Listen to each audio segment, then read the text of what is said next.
Baik, pertama kita paham bahwa sebenarnya ada pro kontra soal keberadaan Rohingya. Tapi yang kita khawatirkan adalah jangan sampai kemudian kondisi ini diprovokasi, gitu. Sehingga ada kesan ada muatan-muatan politis yang memang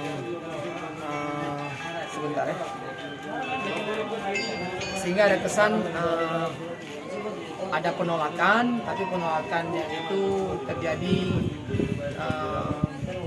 menimbulkan kesan tidak manusiawi, yang itu kan juga mencoreng kesan bahwa masyarakat ini masyarakat yang beradab. Kesan saya sebenarnya pertama kita melihat Rohingya ini kan sebagai orang-orang yang memang mereka tergusur ya, lari dari kampung halamannya bukan karena sukarela. Mereka juga kan korban di sana, korban konflik, mereka stateless, nggak punya keluarga negaraan hari ini, lalu kemudian lari ingin mencoba mencari peruntungan yang baru, menyelamatkan nyawa ceritanya. Dan mereka terdampar di Aceh, ini kita pahami mungkin ada persoalan geopolitik yang memang kita harus pecahkan. Tapi paling tidak, untuk sementara kita harus terima mereka secara manusiawi. Pertama, sentimen agama, mereka muslim, kita muslim. Kedua, mereka juga lari untuk mencari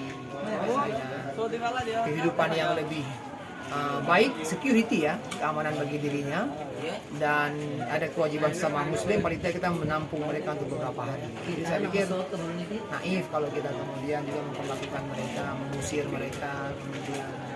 Ini saya tahu bahwa memang sudah masuk pengaruh-pengaruh yang provokatif.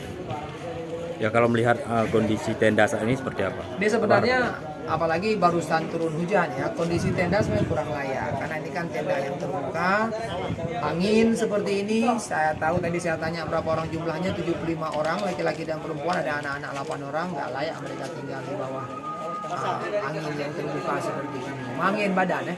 Belum lagi kemudian turun hujan seperti ini kan basah semua, gimana mereka mau tidur di atas alas yang basah seperti ini? Maksudnya pemerintah harus ambil tindakan cepat, paling tidak memberikan tempat yang layak. Walaupun tidak untuk permanen, untuk beberapa hari. Lalu kemudian tindak lanjut setelah ini adalah memastikan bahwa pihak UNHCR di Jakarta terkoneksi, lalu serahkan tanggung jawab ini, responsibility ini kepada pihak UNHCR. Jadi respon cepat perlu dari kita. Respon cepat, respon sementara, tidak tindakan permanen memang, tapi juga tempat yang layak. Palingan malu kita sebagai orang Aceh, sebagai orang Islam, kita nggak memperlakukan saudara sama Islam. Kemudian kita juga tidak memperlakukan tamu non Muslim pun kita harus terima dia sebagai tamu untuk beberapa hari. Konon lagi ini orang Islam ya, kemudian lari dari negaranya untuk menyelamatkan nyawanya. Apalagi ini bulan puasa, bulan Ramadan.